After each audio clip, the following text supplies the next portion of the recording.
आज बिजलियां बहुत चमक रही है, लगता है बारिश होने वाली है।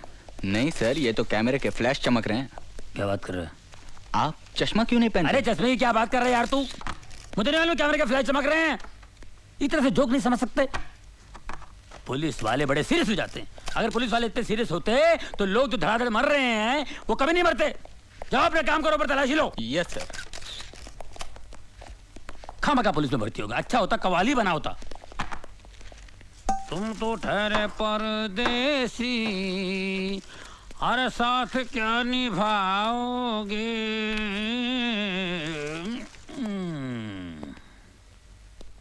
अरे इन अमीरों को पैसों की कोई वैल्यू ही नहीं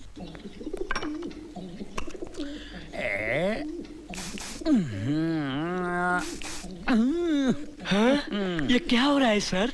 ये बहुत महंगा परफ्यूम है, सूंघोगे ना तो बेहोश हो जाओगे। तो फिर मुझे सूंघाइए ना सर।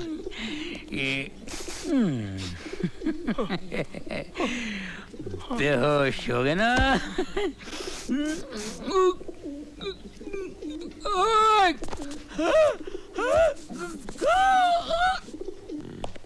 दाहिने हाथ की पोजीशन ये।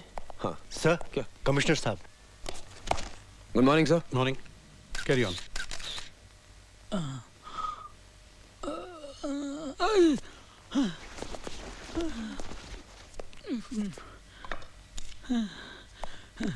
सर, मुझे लगता है it is an open and shut case. नौकरानी ने मौका पाकर मालकिन को बेहोश किया और खून कर दिया और फिर जेवरात लेकर भाग गई। सर ये बिल्कुल ठीक कह रहे हैं, लेकिन सर मुझे इस केस में एक तीसरे आदमी की मौजूदगी नजर आ रही है। अच्छा? एक मिलिट्री ऑफिसर। ये देखिए सर, सर ये जूतों के निशान हैं। ये जूते मिलिट्री के हैं, लेकिन ये आदमी मिलिट्री का नहीं था। क्यों? क्योंकि इस सोल का डिजाइन 1971 वॉर के बाद बनना ही बंद हो गया था। इससे साफ जाहिर है कि इसने जूते चोर बाजार से खरीदे हैं। ये देखिए सर, ये शराब के 2 गिलास हैं।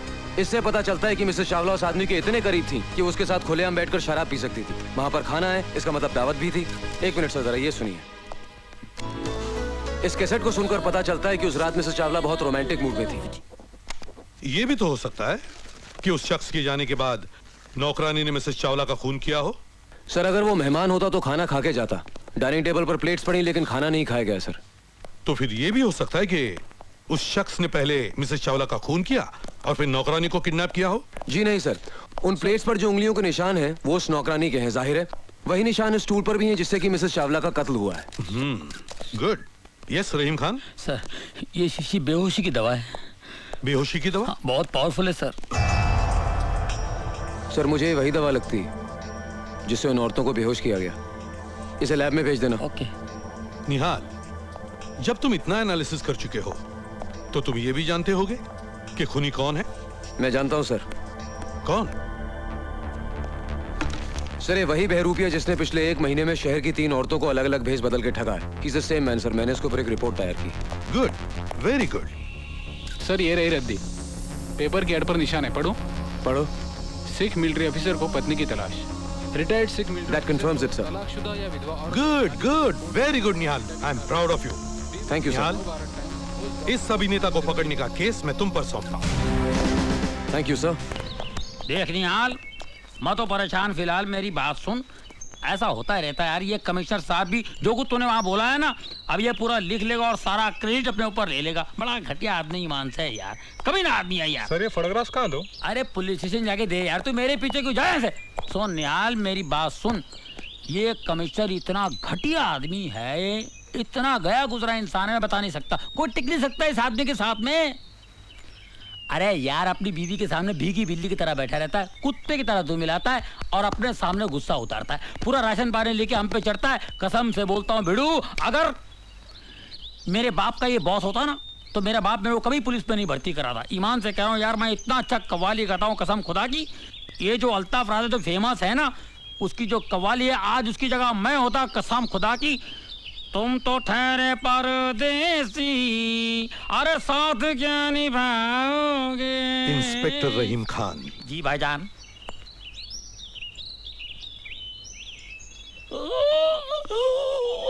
क्या हुआ? घर में मेरी बीवी मुझे डांटती है, मैं भीगी बिल्ली की तरह घर में बैठता हूँ, तुम सब पे राशन पानी लेकर चढ़ता हूँ। मुझे गाड़ी में आकर मिलना। करीब आओ। जी। ये मेरे घर की बातें तुमने और किस किस को बताई है? किसी को नहीं सर। किसी को नहीं? नहीं, ऐसे मुंह से निकल गया था सर। आप यकीन मानिए, मेरे दिल में आपके लिए बहुत इज्जत है सर। इज्जत है ना? जी। उसे संभाल के रखना। जी। और आइंदा ये बातें डिपार्टमेंट में और किसी से ना कहना। कभी नहीं सर, कभी नहीं। मैं कसम खाता हूँ, कभी Get lost। नहीं। जी। चलो। Thank you sir, thank you very much sir. क्या हुआ सर? अरे कुछ नहीं यार, कमिश्नर साहब की बीवी है ना, उनके जो लफड़े, इधर तेरे को बताता हूँ, इधर। बड़ा पाव देखो, पूरा काला तेल पाव हो गया। न खुद खाता है, न पीता है, न औरों को खाने देता है। क्या है? चिल्ला मत। जाके दूसरी गाड़ी में देख पेट्रोल है कि नहीं, डिलीवरी देनी है। हाँ देखता हूँ। 7-11 का पाना दे। इनका टका सो रहा है। चल।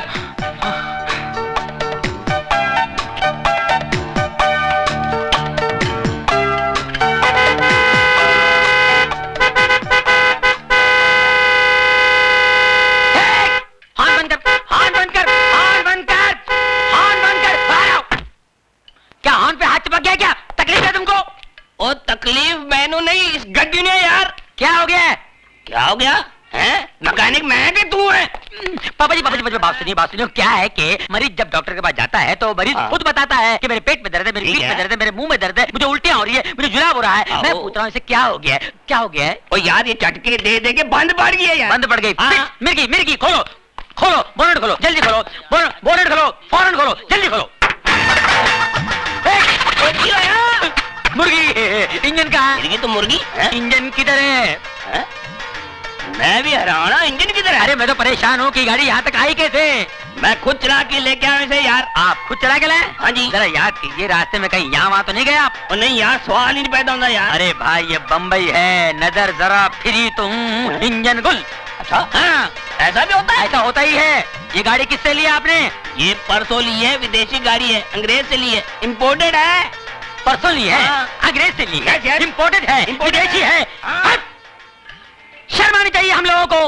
विदेशी गाड़ियां खरीदते हैं, हमारे यहाँ गाड़ियां नहीं बनती है। देश दिन ब दिन तरक्की किया जा रहा है और हम लोग पीछे इम्पोर्टेड गाड़ियां। शर्म आनी चाहिए आपको। अंग्रेज से ली है। अरे भगत सिंह जी अंग्रेजों को भगाते भगाते फांसी पे चढ़ गए। महात्मा गांधी जी, जवाहरलाल नेहरू जी, सुभाष चंद्र बोस जी हमेशा यही कहते आए हैं, देश के लिए जियो, देश के लिए मरो, देश ही सब कुछ है, देश के रहो, देश की खरीदो। मगर हम अंग्रेज पीछे रह गए। हम लोग जिसमें इंजन नहीं है वो इम्पोर्टेड गाड़ी है। अरे ये गाड़ी मेरी होती तो खंडर घाट में ले जाता, ढकेल देता।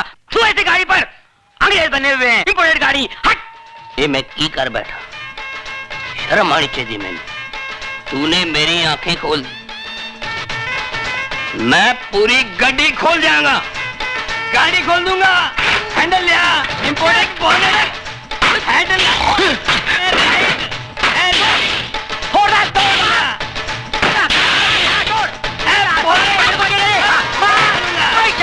देसी गाड़ियों का काम मुझे नहीं मालूम है, विदेशी गाड़ी लेके आए। बोले मालूम है कहाँ इंजन? फोड़ दे बगैर इंजन की गाड़ी, फोड़ दे। घंटा गया गैरेज से, इन गाड़ियों से पाना वाना फोड़ दे। ये गैरेज तोड़ दे, तोड़ दे। ओए हाँ, इंजन कहाँ से आया भाई? पापा जी एक मिनट देखो, इस गाड़ी का यहाँ है इंजन। बाप रे मर गए पापा जी। जब पता ना हो कि कहाँ है इंजन, न खरीदो ऐसी गाड़ी प्यारे इंडियन। इसीलिए कहता हूँ बी इंडियन बाय इंडियन। फिर हम यहाँ बैठे झक क्यों मार रहे हैं? झक मार रहे हैं? मैं कुछ समझा नहीं ऑफिसर। सर इनके शहर में ऑफिसर्स की मीटिंग को शायद झक मारना कहते होंगे। हमारे यहाँ ऑफिसर की मीटिंग को झक मारना नहीं कहते। मेरा कहने का मतलब यह था कि अगर हम सब कुछ जानते हुए भी गावा फिरोजी और सिकंदर का कुछ नहीं बिगाड़ सकते तो फिर हमें चीफ मिनिस्टर साहब की आत्मा की शांति के लिए 2 मिनट का मौन रखकर अपने अपने घर चले जाना चाहिए।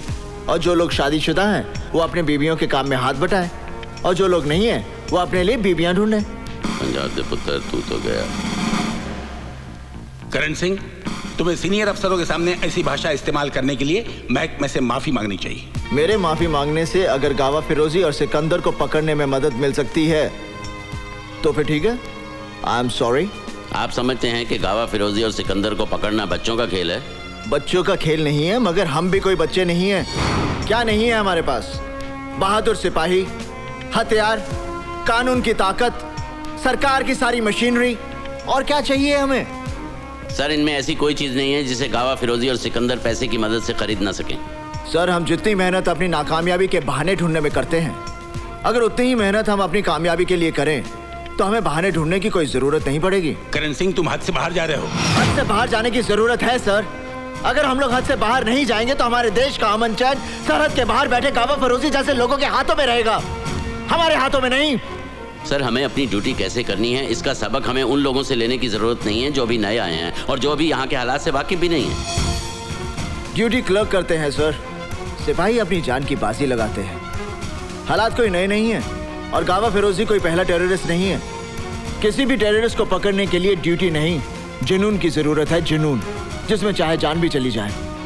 सर, आप गावा फिरोजी का केस मुझे दीजिए, चंद दिनों में मैं गावा फिरोजी को आपके सामने जिंदा या मुर्दा हाजिर करूंगा। और नहीं कर सके तो आज से गावा फिरोजी केस की फाइल मैं तुम्हें सौंपता हूं। इस केस में अर्जुन सिंह तुम्हारे पार्टनर होंगे। सर, पुलिस वालों का काम सिर्फ ड्यूटी निभाना नहीं होता, ड्यूटी उनके लिए एक मिशन होती है। क्या उतली थी हमने पुलिस फोर्स ज्वाइन करने से पहले? लगता है वो सौगंध आपने सिर्फ पढ़ी थी, लेकिन उस सौगंध को मैंने अपने दिल और दिमाग पर गरम सलाखों से लिख दिया था कि मैं कमजोर और दुखियों की रक्षा करूंगा और किसी लालच या दबाव के आगे ना झुकते हुए अपने फर्ज का पालन करूंगा। ठीक है, हम लोग अंदर जाएंगे, लेकिन मेरी एक शर्त है, जब तक मैं ना कहूं कोई खून खराबा नहीं होगा। जी। और तुम गोली नहीं चलाओगे। अर्जुन सिंह जी, मैं आपकी बात समझ गया, चलें?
आखिर क्या हासिल कर लिया हमने? अब जब इंक्वायरी शुरू होगी तो पता चलेगा ये गोडाउन किसी और के नाम है और वो चंद पैसों के लिए जेल जाने के लिए भी तैयार है। इस शहर में अपराध की ऐसी घिनौनी दुनिया बसी है जिसके ऊपर बहुत बड़ी हस्तियों का साया है। हम चाहकर भी उनका कुछ नहीं बिगाड़ सकते। मैं कंट्रोल रूम में फोन करके गोडाउन सील करवा देता हूं।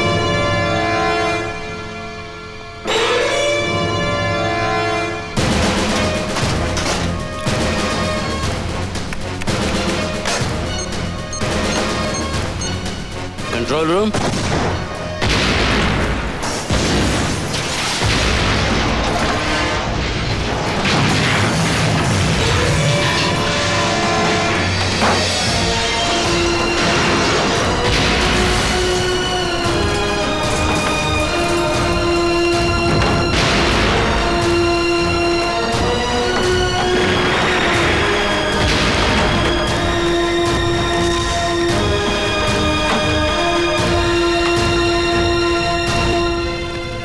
हम चाहकर भी उनका कुछ नहीं बिगाड़ सकते ना, पर उनके दिल पर थोड़ी सी चोट तो पहुंचा सकते हैं।